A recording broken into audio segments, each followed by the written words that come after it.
Today, I also have a fellow tour guide in the back, Taylor. Everyone say hello to Taylor. Hi, Taylor. So a couple of rules. For your safety, please remain seated at all times with your hands and feet inside the car, and refrain from eating, drinking, or smoking at all times during our journey. Here at the Bronx Zoo, headquarters of the Wildlife Conservation Society, we are committed to saving wildlife and wildlands all around the world. Today I'm going to take you on a wildlife tour of Asia, including India, China, Cambodia, Pakistan, and Nepal, all without ever leaving the Bronx. So as we enter to our first meadow, the first thing you're going to get a great look at is India's national bird, the peafowl. Do you guys know that only the males are called peacocks? The females are actually called peahens. As with most bird species, the males are the more brightly colored of the two birds. And they're the ones with those famous long, colorful feathers that peacocks have. Those feathers are not actually tail feathers, they're back feathers. The males have shorter tail feathers that prop up those long, colorful back feathers while he's displaying his colorful plumage in order to attract a female during the mating season. Now normally in this exhibit we have our axis deer, our Barasinga deer, and our black buck antelope, but it appears they have migrated over to the other side of their exhibit. But don't worry, we're going to catch up to them in about 8 to 10 minutes, and you're not going to miss out on those beautiful deer and antelope species during our tour. As we move on through our tour, you are going to notice that we're passing some small exhibit huts right in front of us now. You might be wondering why they're there, and the fact is they do represent a very important conservation story concerning our Barasinga deer. In 1970, there were estimated to be only 66 of the Barasinga deer remaining in central India. But this population was saved by the cooperation of the local Indian community. Like the shacks you see here, there were many small farms using space in and around India's Kanha National Park. These people were coming into contact with the deer and the tigers that were also living there. Through cooperation with the Indian government, local communities agreed to relocate their villages.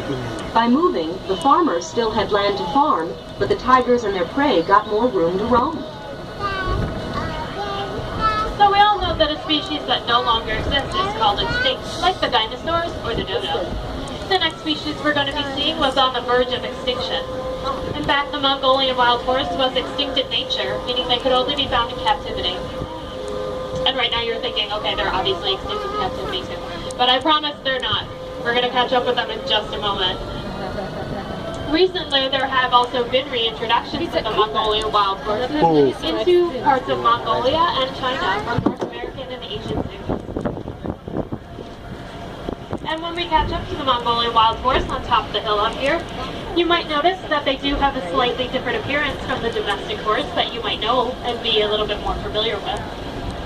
The wild horse has a slightly stockier build, shorter legs, and an erect mane that is missing the forelock, or the pieces of the mane that fall over the forehead. There are also some genetic differences that distinguish these wild horses from the domestic horse. Captive breeding of these animals started in 1901 with a herd of 28 animals. The Bronx Zoo received our first animals in 1902, and we've maintained our herd ever since then.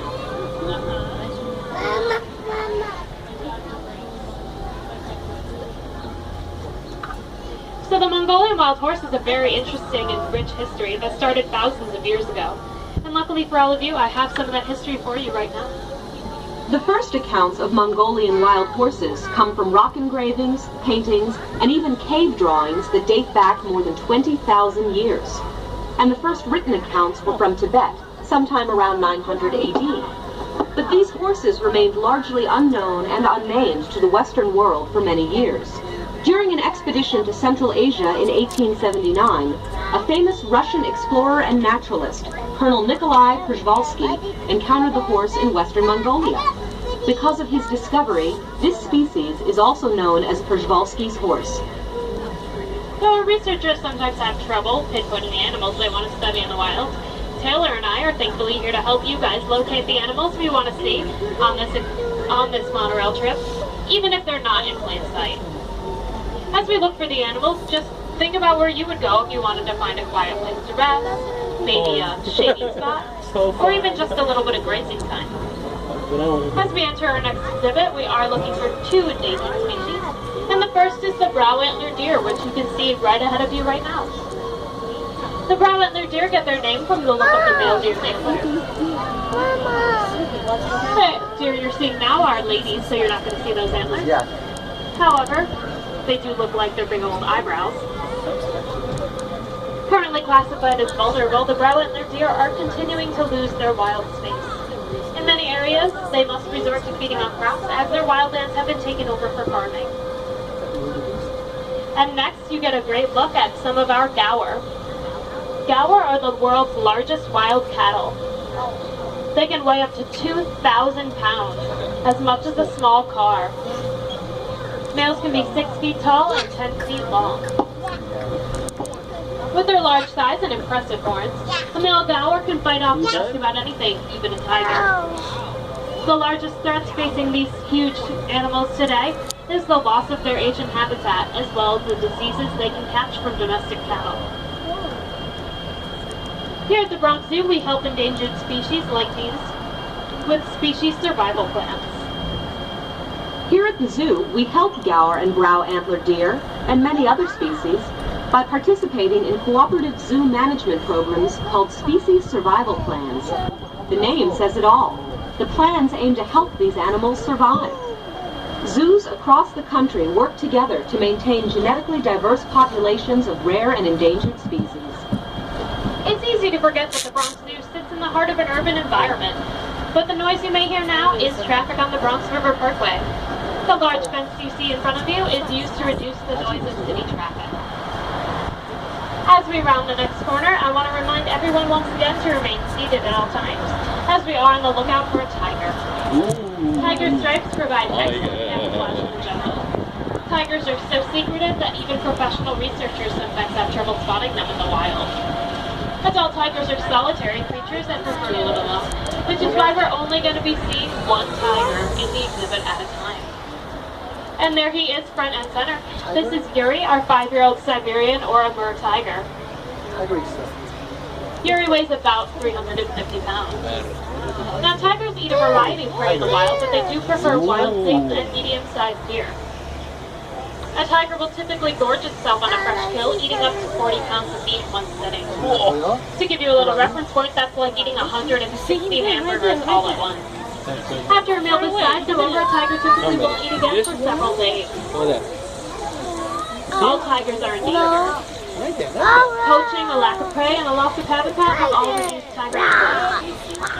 WCS has long-standing conservation programs in 8 countries across Asia where wild tigers still exist. In 2006, WCS teamed up with Panthera on a wildcat conservation program and launched the Tiger Forever initiative, with the ambitious goal of increasing tiger numbers by 50% in 9 priority landscapes across Asia. So how do we know how many tigers remain in the wild? 1. Researchers set up special motion-sensitive cameras that take pictures of tigers as they walk by in the jungle. Then the researchers can identify individual tigers by their stripe patterns. And in that way we can estimate how many tigers exist in that particular area. If you want to see more tigers, you can visit Tiger Mountain, where we have our Siberian and Malayan cubs.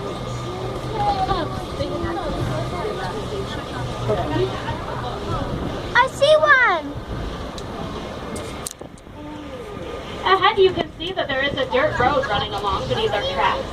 In real wild places in Asia, dirt roads can mean trouble for wildlife. They do bring more hunters into the area, and they can separate wildlife into smaller and smaller pieces of land. Mama, one of them is alive. However, here at the Bronx Zoo, those roads are helpful, and they do help our keepers travel around the 40 acres of our Wild Asia exhibits. As we round this next bend, I want you to all imagine a pig, the tusks that erupt from its snout and curve backward towards its eyes. This type of pig does exist. It's called a Barbaroussa, and we're approaching them now. The tusks earn the pig its name. Barbaroussa means pig deer in the Malay language. The tusks are used to fight other males and display dominance in order to attract females during the mating season. The Barbaroussa has very little hair on its body, and the color of its skin allows it to blend in with the mud and rocks like the ones in its exhibit. The Barbaroussa is native to the Indonesian island of Sulawesi. It is an endangered species, and the Wildlife Conservation Society is helping the Barbosa through its efforts in the wild and the successful breeding program here in the Bronx. Our next animals are going to be hard to miss, as elephants are the largest land Elephants! So much fun, elephants! These are two Asian elephants, Patty and Maxine. They're each about 40 years old and weigh about 10,000 pounds each. In addition to eating a variety of vegetation, Patty and Maxine also consume about 200 pounds of hay each day and drink about 60 gallons of water. The trunk of the elephant is an incredible tool. It contains about 40,000 muscles, which is more than the entire human body has. At the end of the trunk is a finger-like projection, which allows the elephants to pick up something as delicate as an egg without breaking it. Yet the strength of the trunk allows the elephants to rip a tree out of the ground with incredible force. Cool, they rip. Now Patty and Maxine get a lot of special attention here in the zoo, including baths and pedicures twice a week. In addition, the large tree you see to the left of their exhibit is none other than an elephant-sized back scratcher. As we bid Patty and Maxine a very fond farewell, we are going to be saying hello to Callie, who is our Indian rhinoceros. Oh, rhino, Benji. Oh, hello. She does appear to be on the other side of the exhibit, so we're going to speed up a bit and catch up with her. Not here. Indian rhinos are endangered. Less than 2,000 survive in India and Nepal. Caring for this animal is one thing, but breeding is a huge challenge, because Indian rhinos are pregnant for 16 months. A baby rhino may stay with its mother for 2 to 3 years, although weaning only takes about 12 to 16 months. Here at the Bronx Zoo, we've had 11 baby calves born. Our newest calf was born in the summer of 2013, and Callie was born right here at the Bronx Zoo in 1986. Now, many people describe the rhino as being armor-plated. However, the rhino actually has skin with many folds. It looks thick and tough. But in fact, the rhino's skin is very sensitive, and it requires protection from the sun and from insects. Now, one of the rhino's favorite ways to protect its skin is to sit in a mud wallow, like the mud wallow you see right in front of you now in the exhibit. Since Wild Asia opened in 1977, many different rhinos have spent time stomping around in those mud wallows, which allows them to shape the wallows just to their liking.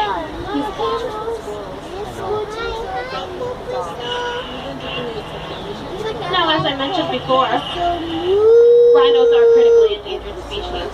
And one of the reasons that rhinos are endangered is because they are poached for their horns, which many people see as a special amenity in the Asian culture.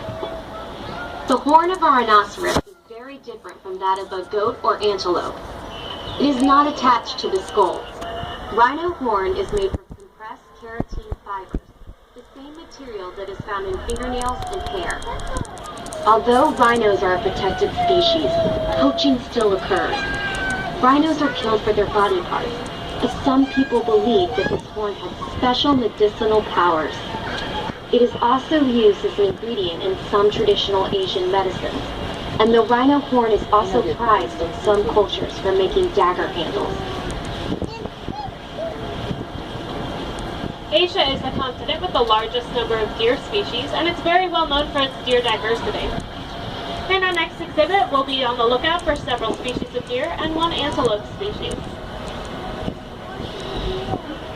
Now, right away in the center of the exhibit, you can see several small brown deer. Those are the foremost Sika deer. They're native to the island of Taiwan, formerly known as Formosa. Now, these deer were almost hunted to extinction by the 1970s. Now, you can only find them in the national parks of Taiwan and in zoos. We do have the largest herd of Formosan Sika deer in the United States. Also in this exhibit, we are going to come across the sambar deer, which are the largest deer in southern Asia. Males can be 5 feet tall and weigh up to 650 pounds. Their antlers can reach lengths of up to 3 feet with 3 points on each bar. In the wild, the male sambar deer tend to live alone, while the females like to live in small groups. We're also going to be seeing some hog deer, which are so named because they're short and stout like hogs. They also move like hogs. They like to creep, run low, and duck under things rather than leaping over things like most deer like to do.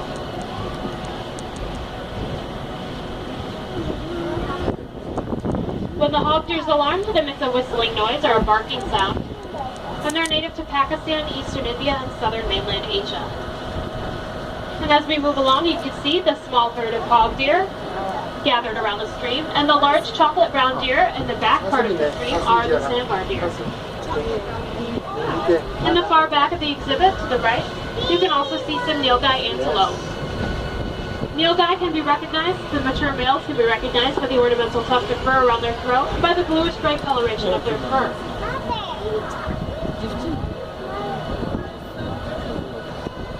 The name refers to this coloration. Nilgai means blue bull in Hindi. The females are a yellow-brown color.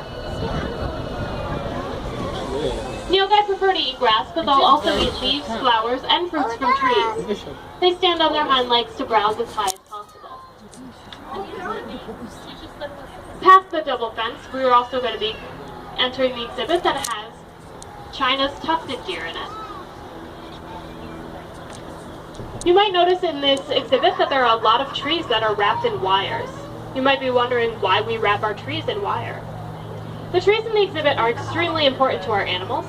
They do provide a lot of the shade that we need for our animals, but however, the deer especially like to rub their antlers against the trees in order to clean them.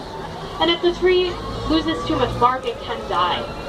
So we animal-proof our trees by wrapping them in wire, and the wire helps our animals clean their trees, their antlers even better, so it's a win-win situation.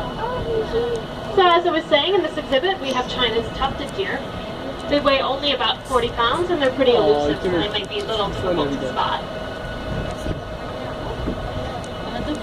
Just like the white-tailed deer of New York, the tufted deer has a white rump, which is very important in deer communication.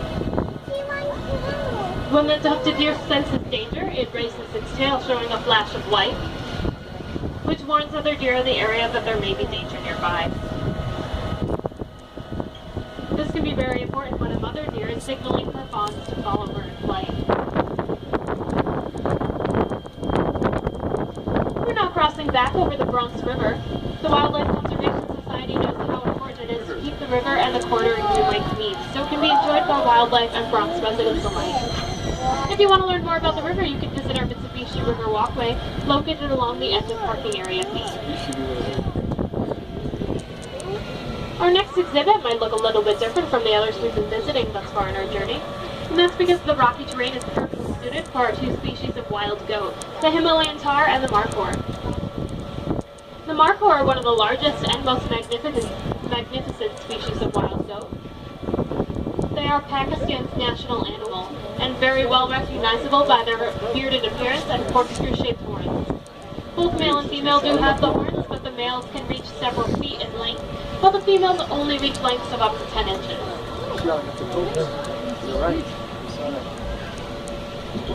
Markhor are well noted for their agility and ability to leap and climb on the rocks of mountainous slopes. Also in this exhibit we have the Himalayan tahr. Both male and female tahr have triangular-shaped horns that curve outwards and then inwards. This shape prevents serious injury during the head-butting battles of mating season. The core of the Himalayan tahr's hooves have a special rubbery core, which helps them grip the rocks of the mountainous slopes while they're climbing, much like the sole of a boot. In this small exhibit, we do have our red pandas. They are not in a very visible place right now, but don't worry, if you do not get to see them on our trip, you can visit the Himalayan Highlands exhibit located just a short walk from the Wild Asia Monorail. And there you can see more red pandas. Please remain seated.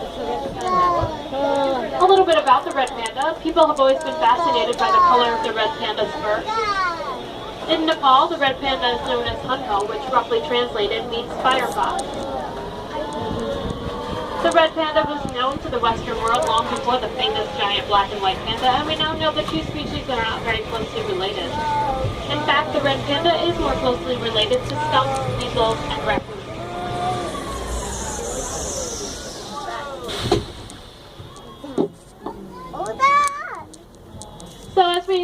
Round this next bend, our journey is almost coming to an end. But I do want to take the next few moments to tell you just a little bit more about us. The Wildlife Conservation Society manages 5 parks in New York City.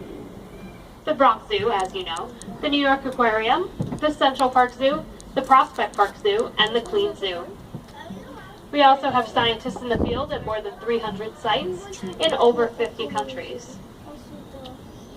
If you want to help save wildlife like the animals that you've been enjoying so much on our trip today, you can stop at the Zoo Center and apply today's ticket purchase towards a Wildlife Conservation Society membership.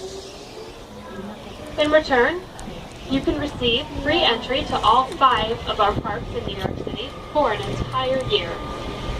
In addition, premium members receive free Bronx Zoo attractions, free parking, an exclusive members-only t-shirt, and much, much more.